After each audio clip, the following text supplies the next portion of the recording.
nationwide significance. Freddie Gray's death last weekend after falling into a coma from something as yet unexplained that happened to him in Baltimore police custody. Freddie Gray's death is the proximate cause of what has blown up in the streets of Baltimore today and tonight.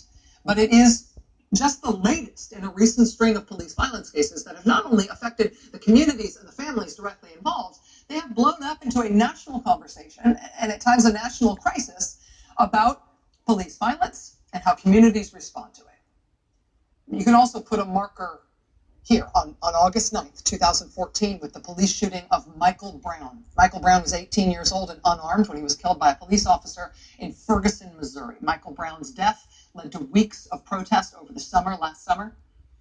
A few months later, in November, a grand jury cleared the officer who killed Michael Brown of all charges. They decided not to indict that officer, and during the protests that followed that decision, local businesses in Ferguson, Missouri were burned to the ground. Another man, Eric Garner, on Staten Island, New York, he died after police put him in a chokehold while arresting him for selling loose cigarettes on the sidewalk in Staten Island. Eric Garner actually died a few weeks before Michael Brown was shot in Ferguson, but the protests in Ferguson seemed to amplify the response to Eric Garner's death, and thousands of people marched on Staten Island last summer to protest what happened to Eric Garner. And then when a grand jury decided not to indict the police officers in Eric Garner's death in December, the protests started again with people blocking highways and blocking bridges, not just in New York City, but around the country. Meanwhile, police in Cleveland responded to a call in a local park. 12-year-old Tamir Rice, 12 years old, had been playing with a realistic-looking airsoft pellet gun. Within a blink of pulling up to him, in less than 3 seconds of driving up to him in that park, one of the officers shot and killed that 12-year-old kid. That was in November. No one has been charged in 12-year-old Tamir Rice's killing. In February, it was police in suburban Madison, Alabama, who stopped Sureshbhay Patel after somebody reported a stranger walking through the neighborhood. Mr. Patel was a grandfather who was in Madison, Alabama to visit family members. One of the officers slammed him to the ground so hard, he left Mr. Patel paralyzed. That officer was charged with third-degree assault and felony civil rights abuse. That same month, it was police in Pasco, Washington, who shot an unarmed man who had been throwing rocks at them. They shot Antonio Zambrano Montes 17 times as Mr. Zambrano Montes ran away from them. 17 times. Mr. Zambrano Montes was killed. No one has been charged.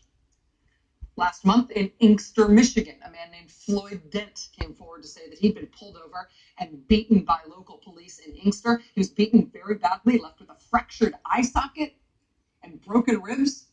It all happened to him in January, but the tape of his beating has been playing on a loop in the Detroit area since it surfaced just a few weeks ago. Last week, one of the officers in that case was charged with felony mistreatment of a prisoner, and the charge against Mr. Dent was erased.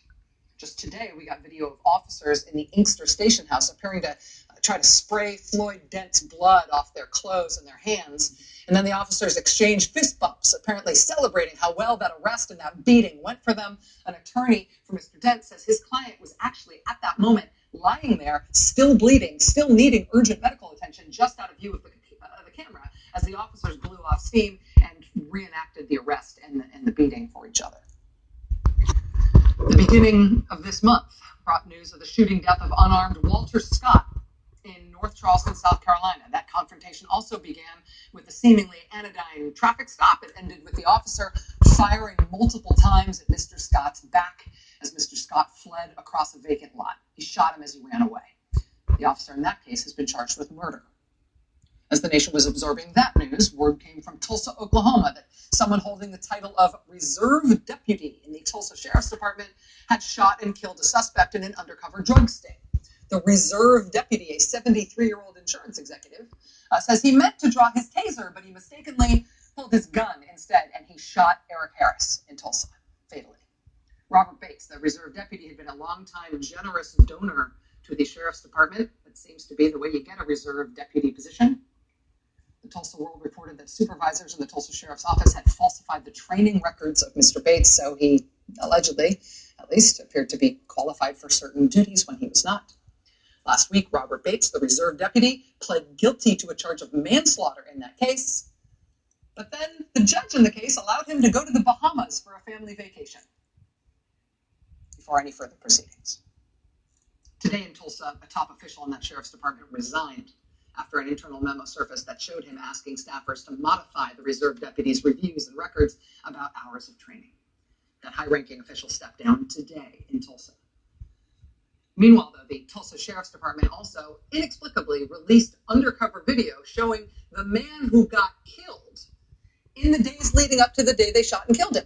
They released this video showing Eric Harris selling drugs to an undercover officer before making an arrangement to sell him a gun. Why did they release that tape? It didn't happen on